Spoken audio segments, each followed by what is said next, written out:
okay, a baseball bat is used for hitting a baseball. And then instead, what you are doing, homosexuals, is taking the bat and shoving it up your butt. Essentially. Literally, that's what I'm saying. You're taking something and you're doing the most obscene possible thing that you can with it.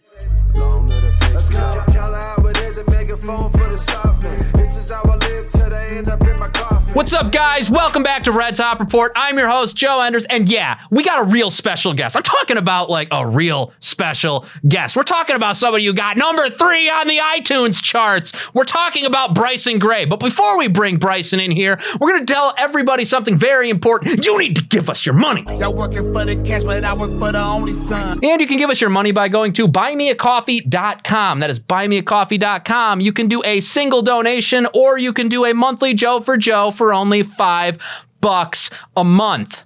All right, guys, let's say hi to Bryson. What's up, Bryson? Welcome to Red Top Report.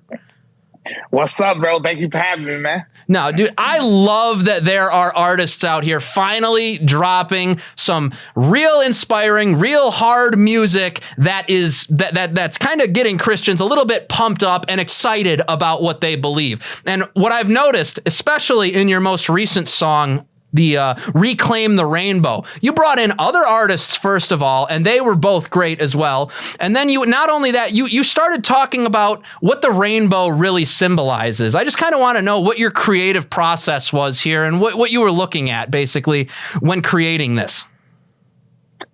So I mean, when I say reclaim the rainbow, it's always God's, right? So we don't necessarily have to reclaim it. We don't have to take it back. But when I say we need to take it back, we need to reclaim it, is because every time we see a rainbow, including me, you know what I'm saying? When I see a rainbow, the first thing I think is gay. Like, yep.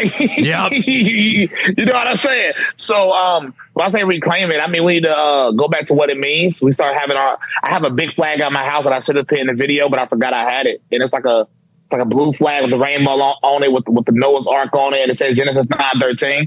So my thought process was, trying to pump Christians up to get up and fight. A lot of Christians think it's a Christian virtue to sit still, sit quiet, sit by, let the devil do what he does. But that is the most unbiblical thing you can ever do. So we should be fighting. Look, I'm going to take it a step further than you're taking it. And Ronan already knows this. I love taking it a step further than it needs to go. That's fine. I'm going to do it anyways. I don't think that Christians want to step up. I don't think there's any fire burning inside of a lot of Christians' hearts. I think they're lukewarm. I don't think that they care about any of this stuff. And as we know, as Scripture very clearly states, the lukewarm will be spit out of the mouth of God. They will be spit out. And I see a lot of this sort of thing, and I look at this. A lot of Christians think, and I want to kind of get your opinion on what you feel about this mindset, that all they need to do is get down on their knees and pray, and everything's going to get better. Not that prayer is meant to provoke any action among the peoples. Not that it's meant to provoke change through God's people, through God's church, through all of those mechanisms that God has obviously created. So, what do you think about that? Do you think that all they need to do is pray? No, that is the weak Christian trope that everybody does to give themselves an excuse to sit back and not do nothing, which is why I talked about that in the song. But the reason a lot of Christians are lukewarm is because, I mean, they don't actually obey, nor do a lot of Christians actually follow Christ, which requires obedience. And the issue is with a lot of Christians, they go to Matthew 7, verse 1, and they white out the rest of the chapter, obviously, where it says, thou shalt not judge. And that's their go-to. When that's not really how they feel. The truth is, they're a lot of these people are worldly. So they're not really ready to stand up for God, but they don't even have the armor on. How can you have the armor on when you probably hang out with your gay cousin every day? You know what I'm saying? Or you hang out with your gay friend every day. So, of course, you're not going to stand up to the LGBT. You're more sympathetic to something that is viewed as disgusting, and in a lot of cases, reprobate biblically, abominable. And instead of standing up to these things because you found a soft spot, you got a soft spot with it because you've given yourself to the world. So you can't stand up that way. So that's why I think a lot of Christians are lukewarm. Yeah, and you bring up a really interesting point in your song. Obviously, you talk about what the rainbow actually symbolizes, and then like you said, you have the T-shirt with Noah's Ark on it and stuff like that. It's that promise from God that He will never flood the earth again, right? You had the dove return with the olive branch in its mouth. You think about that sort of imagery. These are symbols of peace. These are symbols of so many just Christian teachings in general. And one of the things I felt was interesting about your style, the way you go about this whole thing, is that you are in an aggressive tone. You're finally, for the first time of any Christian artist I've heard of, you're on the offensive. You're like, no, we're doing this my way now. And that's kind of like the energy that you've been giving off in your videos. Now, what was so interesting, specifically in the Reclaim the Rainbow video, was how you really you were like, you guys were in a baseball diamond, and I think our audience specifically knows exactly what that was referencing. Were you talking about the LA Dodgers and them putting up those fake blasphemous drag queen nuns that think they can use the cross as a stripper pole and do all sorts of other blasphemous nonsense? Is that what that was? Yes, actually, correct. Actually, in my verse, I said LA Dodgers mocking God, but soon they'll all be reimbursed. Those are actual lyrics from the Reclaim the Rainbow song. So the reason we did it in the baseball field was literally as a response to the LA Dodgers. Matter of fact, if you actually think about it, we dropped the song and the music video. We rushed. We do a lot of struggle to do this too. We actually released it on the day that the LA Dodgers had their Pride Night, on purpose, by the way. So all of it was meant to combat that disgusting, blasphemous narrative. See, now here's my question to you. Do you think on a spiritual level that, this is like, there's something deeper here? Like, this is a deeper thing. Because from our perspective, we held our rally there, Church Militant, Bishop Strickland, Jesse Romero, Catholics for Catholics, John Yep. We all held our rally there, 5,000 Catholics strong, to go and protest that thing on the day your song dropped, by the way. We were all there. We were all making our voices heard. And one of the things that I felt was really profound about it is that they chose specifically the feast day of the Sacred Heart of Jesus Christ, the Catholic symbol of Christ's love for humanity, a fire emitting from the top of that heart, a fiery love for his creation, for humanity, him giving his life on the cross. They chose that day. I personally think that they're too stupid to even know that was taking place. Do you think that there's actual demons whispering into these people's ears and that they're actually provoking this blasphemy to its extreme? Well, of course, I think it is Satan, because that's what Satan's job is. That's what he's come to do. But I do think they know. That's why they purposely were mocking Catholicism the most. That was the target of it, even though they claimed it wasn't. Obviously, it is. So I do think they knew what they were doing. And it's disgusting. Glad y'all went to go protest, because I'm tired of people just talking on the internet and never getting out in these streets. I can't stand that about a lot of Christians, bro. Just yippee, yippee, yippee, yippie, yippee. They never outside with it. So that's solid. But yeah, I do think they know. I don't think they're that dumb, actually. I've always had this opinion. You look at all of the global elites, you look at the type of things that they're supporting. You look at transgenderism, you look at climate change, you look at homosexuality, you look at contraception, you look at abortion, you look at all these different issues, and it all seems like they're geared towards one thing, and that's the reduction in the human population. From a Christian theological sense, we know that Lucifer, Satan, the fallen angel, hates human flesh. It's one of the things he hates the most, because it's the part about us that makes God love us more than the angels. And one of the things that I feel is provoking all of this is those demonic whispers. Is it possible that they're all smart enough to know all of these things and have all these different things geared together towards this one specific end, which means, the preventing the creation of more human flesh? I don't know. If you think they're smart enough, I want to hear why. The at least definitely. This battle, this war is like as old as time. Even if you go, I ain't gonna bring that up. That might be too controversial. But no. Let's hear it. I mean, listen. Even if you go back in history, right? And I just don't want to make it seem like I'm saying something positive about these group of people in general, in a general sense. Okay. But if you go look at the books that are being burned by the Nazis, what kind of books were they? Tell me. Have you ever researched what books they were burning? Tell me what books they were. LGBT books. Yep. It's crazy. It's crazy. And if you go back to many times in history, nations fall due to a moral decay. Almost every single time. It's never, it's not, I ain't gonna say never, but a lot of times places don't fall because of economics alone. It's always a moral decay. That's what Karl Marx knew. That's what Karl Marx wrote. He said he's trying to destroy God, the thought of God, trying to destroy religion. There's a reason their goal is to attack the faith of people, because they know that it can be a moral decay. And if Karl Marx knew it, why do you think George Soros doesn't know it? Why do you not think the elites in America don't know it? We're the most powerful country in the world. It makes no sense. Why do you think these elites give the money to BLM or give the money to fund these pride events? I mean, why do you think they give the money to fund a narrative? Narratives in movies and TV shows, that stuff costs money. And we all know the CIA used to purposely pitch certain narratives in movies. So I do think they're smart enough. And I think one of the worst things we can do as Christians is to underestimate Satan. Well, that's definitely not something we should be doing. I mean, it doesn't matter whether it's demons whispering in their ears and pulling the strings on them like puppets and they don't know it, or whether they're intentionally doing it and they know they're working with the demons and all this.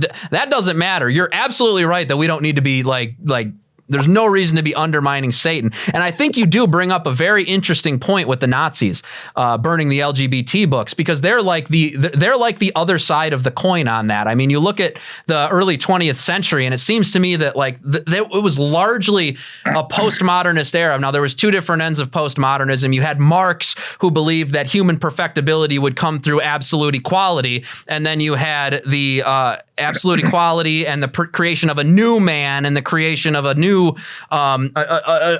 way of thinking and cultivating that mindset. And then on the other end, you had the Nazis, and the Nazis were concerned with human perfectibility through actual eugenics, through eugenics, and through this philosophy of holding on to history, but only the aspects of history that we like, not the aspects that we don't like, and not learning from that history, only preserving history for the purposes of glorifying the Overman, the Übermensch, the great fatherland that was Germany, obviously at the time there. But one of the things that they did was that made them hardlined against everything Marxism, because Marxism, if you can tell between the two philosophies, is directly opposed to all of those things. They want to preserve the good aspects of history. The Marxists want to destroy it and completely rewrite it. So it doesn't shock me that they would have grabbed all of the LGBT books out of the library and threw them in a fire. And it also doesn't shock me that all the global elites at the time, like the Rothschilds, like a bunch of the other groups, were so hell-bent at destroying the Nazis when they came into power. It all makes perfect sense to me from that sense. And like I said, I agree with you. There's nothing. The Nazis aren't good. It's just their philosophy would make them think that way. Yeah, and we're just pointing out the history of like this. What we're going through now, even though it may be a more maybe a more propped up version of it, or a more extreme version of it, more severe version of it. But these things, history repeats itself. This isn't the first time they tried to force these type of disgusting books on people, and somebody had to do something about it. Yeah. So I just think we're, and especially in America, because we're worse inside America than I ever could even imagine to be. I think we're in a position right now where Christians have no choice but to stand up. And the only good thing is now we see who's afraid, and we see who's willing to actually stand up and fight for the word of God and God. So that's the one silver lining through all of this. Even when I see Catholics and Protestants coming together, like all that, like, there's debates there all the time, but the fact that everybody's coming together to combat evil is always a good sign. Yeah, we actually, there was even a rabbi at the protest, right, Ronan? Yes, there was a rabbi. There was some Jews there. Yeah. Yeah, there was some Jews there. They were. He did like a Hebrew prayer or something like that at the rally. Yeah. We had there was a rabbi there. There wasn't any Muslims. Was there Muslims there too? I don't think there was. I didn't Muslims. see any Muslims. Yeah, Ronan was there. I have some video of the. We want to make something like that happen where we have like all the faiths just come together and march against what pretty much all three faith scriptures have in common, and that's the and not only that, I mean even Western pagans at the time, a lot of them opposed homosexuality. Some of them obviously did. I say that in one of my songs called Chapter and Verse. Even pagans were against a lot of this homosexuality stuff early on. Aristotle said it flat out had to be destroyed. I mean, he said it had to be completely kept out of society. The fall of society begins with the acceptance of homosexuality. And it's true. Facts, every time. You saw it with the Greeks. You saw it with the Romans. You're seeing it in America. You saw it in the Weimar Republic. It was just a symbol of decay in the culture and the society at large. And that's another thing I kind of wanted to get into with you a little bit. I've noticed that just in a general sense, that the underlying element, I mean, and it's so blatantly obvious, it amazes me that Christians can't see it. The underlying element of their entire movement is pride. And what do we know pride to be? The sin from which all other sins flow. Lucifer's sin against God. As we know, angels only get one choice when they're created by God. They either choose God or they choose not God, because there's really nothing else that matters. They have everything, all knowledge, basically instilled in them at their creation. So Lucifer obviously chooses not God, because he's prideful, because he puts himself above God, and all other evil he does in the world, all other evil he tempts us to do, or his legions of demons tempt us to do, is directly related to that sin of pride. It's all related. Now, I personally think that the only antidote to pride is the antithesis virtue, and that is humility. And I feel like maybe the only way to deal with this LGBT crowd is to break them down so they are humbled. Yes. And by the way, the most humble thing you can do is to repent and turn from sin. And it does require them to be broken down. A lot of Christians, it's typically the women, they're like, oh, it's not what you say, it's how you say it, right? This is not true. And if anybody's watching this, let's try it out. Yeah. I want you to go, but you have to do it biblically. This is the one caveat I want us to do. This is a challenge I want to set out. You have to do it biblically. You have to use biblical words about the specific issue of homosexuality. And I want you to go to whoever you know that's gay and say it in the nicest way possible. Because no matter how you say it, you're telling them you shouldn't be gay or you will go to hell. You can say it in the nicest way possible. They will reject whatever you say, no matter how nice you say it. And once you realize that, then after that, maybe we can all say, okay, it's time to go hard. Because the Bible went hard on saying, in Matthew 11, Jesus said it'd be worse for unrepentant cities now than it was for Sodom and Gomorrah. And we're worse than Sodom and Gomorrah right now. That's the funny part. Right now. So when people act like Jesus was just some super nice guy, y'all need to go read the Bible. Yeah. When sinners was in the temple, what did Jesus do? Bro, Jesus almost didn't even just walk past somebody begging him to save her daughter. He was like, no. And then he ended up doing it. You know what I'm saying? I'm just saying when I read the Bible, and you read how God dealt with sin. You read how Moses obeyed God up until one point. He disobeyed God once, and God said, you ain't even going to the promised land. You know what I'm saying? Yep. It isn't a joke. Go read Romans 1. Oh, good grief. I mean, let's think about... God isn't a joke. Yeah, let's think about Moses for a second. Moses died before he even got to see the Holy Land because he struck a rock instead of tapping a rock. I mean, good grief, to have the water that's come. what I'm saying. Yeah, God has never dealt with sin lightly. Sin has always been an extremely serious event. He demands obedience. He is a merciful father, but he is also a just father. What did Jesus Christ say to the women that the women that were weeping, or the women that came up to him while he was carrying his cross? He said, "Weep not for me, weep for yourselves and for your children." And that was that was a literal prophecy, because what happened in them and their children's generation, the destruction of the temple, only 60 years later by the Romans.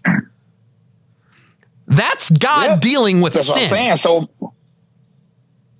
and this is what I'm saying. Like, if people, I also think biblical illiteracy is one of the major problems. Yeah. But people actually saw how Christ actually dealt with things, not the one verse, the two verses people take out of context that they want to paint Jesus as some hippie.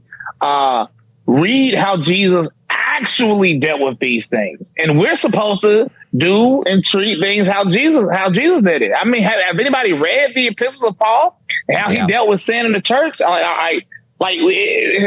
got to start getting into the scriptures, man, because if we did, we won't really have a lot of these issues, or a lot of these Christians will actually realize they don't actually truly believe in God. Oh, yeah. The early church. I mean, good grief. I'm glad you brought up Paul. Like, a lot of people don't realize this. Like, Catholics today have confessions where you go into the confessional, you confess your sins, and you gain your absolution, all that.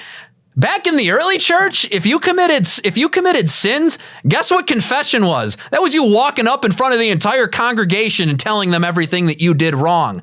Now, the church has obviously laxed itself a little bit since then, but that just tells you how serious these things were taken at the beginning. It was worse than that. If people go read 1 Corinthians 5, Paul said sexually immoral people shouldn't even be amongst you in the church. Yep. Paul said literally remove them from the church. And then if you keep reading, once they repent and change, you come back. So, I like the biblical way of doing things.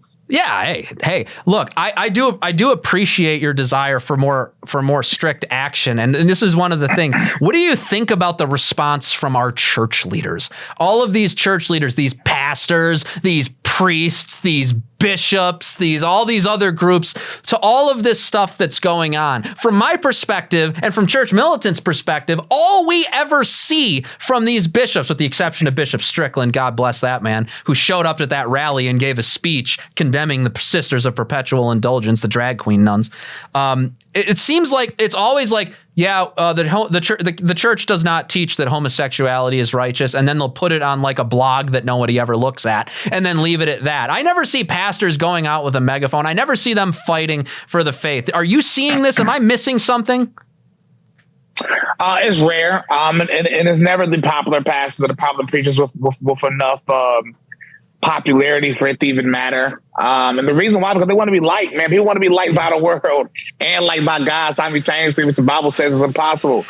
So, I mean, they're trying to play both sides, which is weird, right? Because we only have this energy with homosexuality. Yeah. If you ask them about adultery, they're going to say disgusting. If you ask them about murder, they'll say disgusting. Thieves, disgusting. Bearing false witness. You know what I'm saying? Everybody, these other things, incest, everybody would agree that these things are disgusting. But the funniest thing is, like, when you read Leviticus 18 or you read Leviticus 20, even every sin in them sexual sins are not deserving of death if you read the punishments. They give the punishments every time. But homosexuality is one that is. God does not like homosexuality. But the fact we run around the topic of homosexuality, it just shows you where we are. It shows you how scared people are. It's really, and what's really gross about homosexuality is it's doing two different things at once. The first thing that it's doing is that it's We'll talk about the definition of blasphemy. I've had some disagreements with people on this. My definition of blasphemy is desecrating something sacred, and I believe sex is something that is sacred and created by God. So I'm going to use the term blasphemy here, just so everybody knows. Yeah, don't leave a stupid comment next time, people. I get it. I know there's a difference. I'm not talking about blaspheming God, even though anything that offends God is really bad. But I'm talking about sex here. What you're doing, you're already blaspheming sex by taking it to a completely absurd and impossible end of doing what it was created to do. The primary purpose of sex being procreation, a secondary purpose of that being unity between husband and wife. This is what the Catechism of the Catholic Church teaches. This is what biblically, it's very evident from all the different passages. You can logically put all the passages together and come to it very simply. What you're doing is you're taking it's like this, and I've actually said this in a debate with somebody one time, and it was funny. I said it's the equivalent of saying, okay, a baseball bat is used for hitting a baseball. And then instead, what you are doing, homosexuals, is taking the bat and shoving it up your butt. Essentially. Literally, that's what I'm saying. You're taking something and you're doing the most obscene possible thing that you can with it. Take any object and its purpose. It's like taking a blender, and not using it to blend things, but using it to stick up your butt for sexual gratification. You're not supposed to misuse things that God created, anything that God created for what it's not supposed to be, which is an act to create children and to unify a husband and wife in marriage. It's such a simple concept. And for years, this is the thing, we've been on defense, and this is what I want your opinion on. We have been on defense for the longest time with this issue, and not noting the fact that they're the ones that were trying to redefine something. We're not the ones trying to defend an institution. They're the ones trying to redefine it, and we're not going to let them. I mean, the reason why we've been on defense is because what they do works. They bully you with words, like homophobic, things of that nature, and then they make it seem like if you're all the celebrities, they all come together and make it seem like if you're against this disgusting act. And by the way, blasphemous, people can have different definitions, but one of the definitions of blasphemous is a lack of reverence for God. How is homosexuality not, what I'm saying? Boom. Yeah, no, exactly. I mean, so all sin is blasphemous against God because you're offending him. Exactly. So, but yeah, like I was saying, man, so all these people come around and everybody echoes the same thing. All of you don't support this. You're a bigot. It's bigotry. There's homophobia. It's transphobia. You're not being Christ-like. What would Jesus do?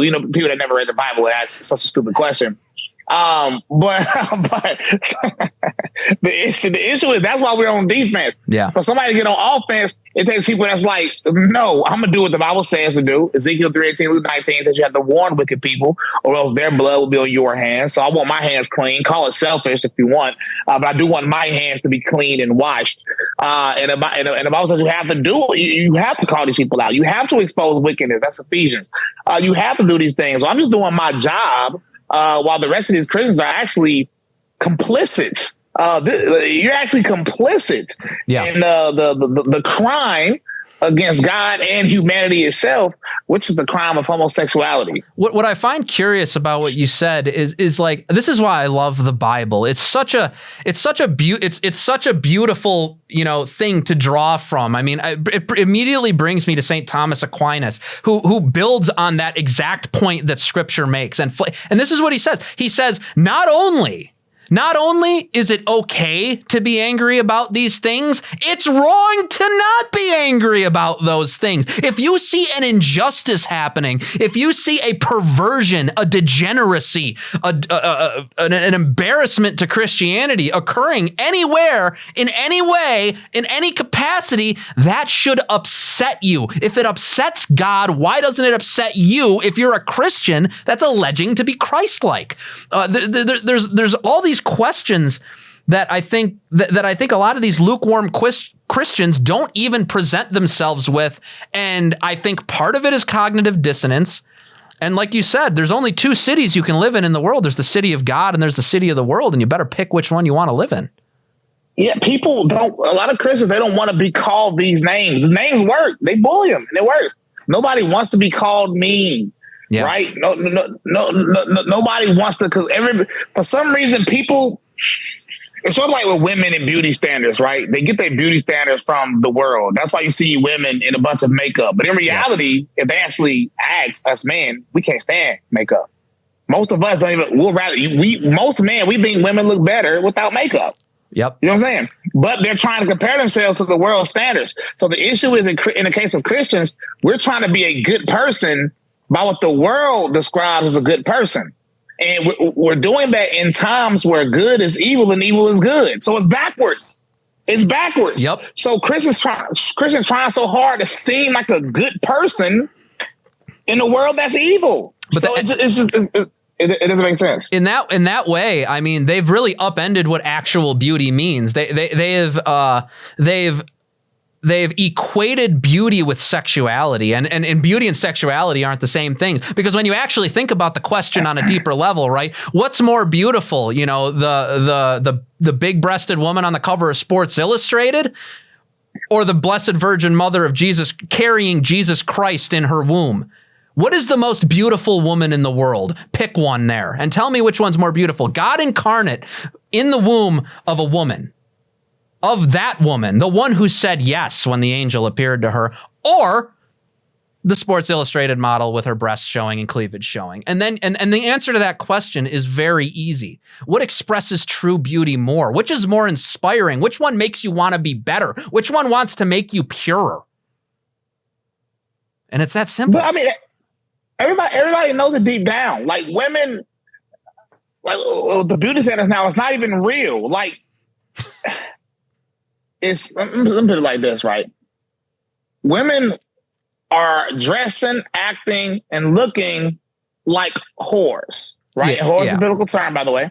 No, you're good. And they think that men like it. But see, where they get confused is men are so lustful in today's world. They like it for the lust. If you actually ask these men, would they rather have a pretty girl with no makeup, with long hair, modest looking, or you that look Jezebel? They will choose the other girl every single time. Yep. They choose you for temporary lustful pleasure. You know what I'm saying?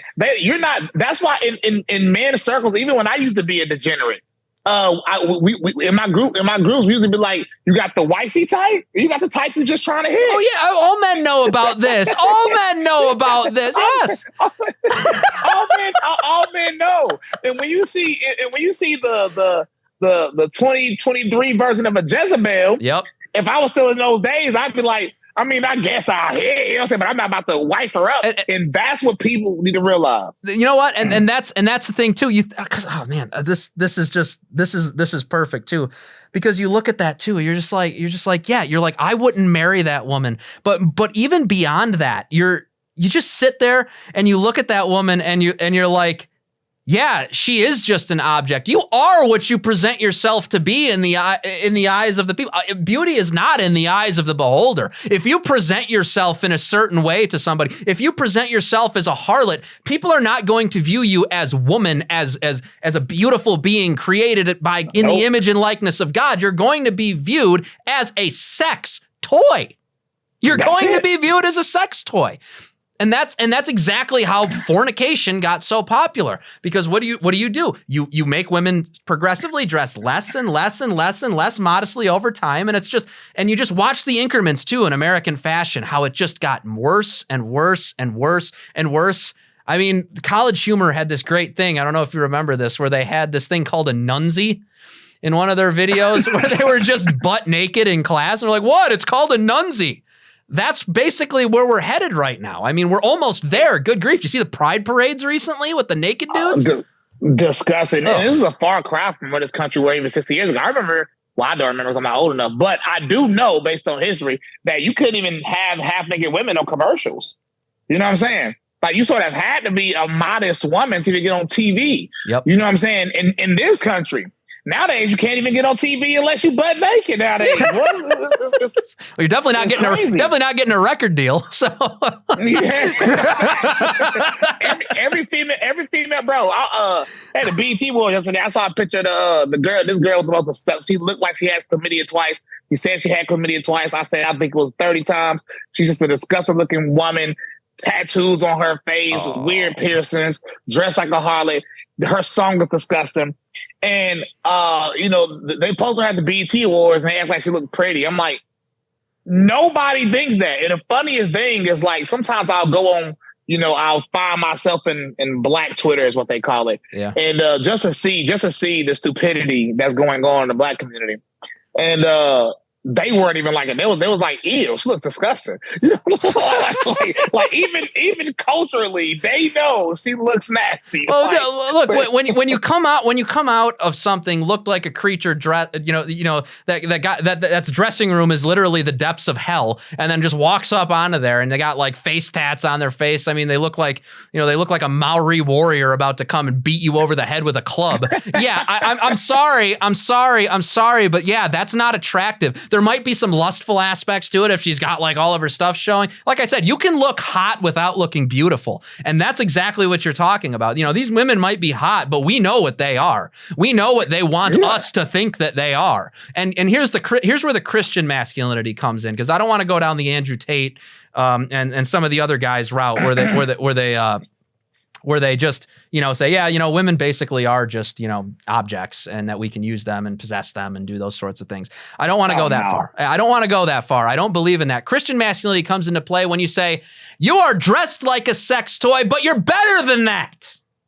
You're better than that. We know you're a person despite the mask that you have on, despite all the face tats, despite all the makeup. Take that off. Stop dressing like a prostitute. And start a life. Yes. This has to be the message. This is my whole point of saying it. You don't have stop comparing yourself to what the world says is the right way to do it. The world is evil. The things they call good, just assume it's evil in the first place. Find you a man of God, or get you in a circle of people of God. And if you want to compare anything to anything, do it that way in those circles, and you will see a big difference. You know what I'm saying? Like trust me. Hey, women, if you're watching this, if you dress like a harlot, typically, I promise you will look so nice with a dress on, just a dress covering everything. Let your hair down, take the makeup off. I promise you that will be more attractive if you want to find you a good man, because the only good men are people of Christ. Red Top Report endorses this message. No, you're right. You're right. And I think that these, the funny thing is a lot of the Bible's not even required for a lot of this stuff. A lot of this stuff is obvious natural law. And we were actually recently talking about this after watching the pro-life debate with Lila Rose, Kristen Hawkins, and Destiny. By the way, an embarrassment. And people are asking me to apologize for criticizing Lila and criticizing Kristen. Nope, I ain't sorry. It sucked. I'm not sorry. It was bad. It was a bad performance. They're going up there representing Catholics and pro-life. They did not do a good job. Now, that said, what the problem with them is they were playing defense the entire time. They were trying to say that somebody believed something that they didn't actually believe on top of it. And what I felt was their biggest low point was when they thought it was better to try and say that being pro-abortion is actually misogynistic, and that it's and it's actually a function of the patriarchy to stop women, than actually just saying what's actually the problem, and it's the destruction of a human life. I mean, I think that these things are a lot simpler. Now, is there anything else, by the way, that you want to touch on before we get out of here? Because I'd love to hear anything else you got to say. I feel like I've said most everything I want to say. I mean, I'll repeat what I said earlier, but Christians, it's time to stand up. And I mean, even when it comes, Muslims, time for y'all to stand up too. Your book against it. Orthodox Jews, it's time for y'all to stand up too. And Orthodox Jews, y'all got to start standing up for secular Jews, because they are the ones pushing a lot of this. I'm starting to see too many people that claim to be Orthodox Jews saying they're libertarian on same-sex marriage. I study the Torah, so I know you lying. That's impossible. That's impossible to even utter. The Torah says put them to death. So I mean, let's just say what it actually says, or that's what chapter 18 of Leviticus says. We're gonna go to chapter 20 and be a little more nice. It says deport them. Whichever one you want to use, up to you. Toss up in the air. But it's time for people to start getting very vocal about these things. It's time for people to start standing up about these things. I don't even understand what's more outside of like fornication, which also is happening during homosexual disgusting, whatever you want to call it. Sure. There's no other sin being praised and plaguing our country outside of coveting, the things of that nature. But homosexuality is, man, it's always the beginning of the end. So it's time for everybody to start standing up to it. Yeah, and you know what? That's a really good message. The antithesis of homosexuality is humility, because the essence of homosexuality is pride. And the only way is humility. And you need strong Christian warriors, guys. Everybody watching this right now, I'm dead serious. We need strong Christian warriors right now to do what they have to do. And what they have to do is to be the bigots. You know what? I'm starting a coalition with Bryson Gray right here on Red Top Report. Bigots united in Christ. Bigots united in Christ. We are. So I love it. That's it. Listen. I embrace all the names, and a lot of Christians get mad at me. You're not scared of them. Listen, that doesn't work. Nobody gives a hillbilly hootenanny about the actual definition of phobia. If that worked, the left would have been stop saying it. They know they're using it technically incorrectly, but in their mind, homophobia is simply disliking, which, okay, let's do it. To them, being a bigot is literally just saying the Bible. Oh, awesome. I am your bigot. I am Mr. Homophobic. We have to start embracing the names and then asking them what's next. We have to start asking a question. Yeah. Get off the defense. Some of us start asking a question. We're called to hate sin. Homosexual acts are sinful. And you better believe it right here on Red Top Report. Bryson's going to agree with me on this. I already know his opinion. I hate homosexual acts. And it's okay to say that because God does too. Thanks so much for coming on, Bryson. I think we might have you on again sometime. This is awesome. I like talking to you. I actually really do like talking to you. We get to get some energy on this show sometimes, and you're bringing it. Yes, sir. Yes, sir. Let's do it. Yeah, so we'll see you next time. And guys, you already know what to do. You got to follow us on Instagram. You got to follow us on Twitter. And you need to subscribe to the channel, guys, and hit that notifications bell. Also, do that little sidebar over there. Hit that all thing so you always know when we are dropping new content. And if you don't see me in the next rap video that Bryson Gray shoots, we'll see you next time. God bless.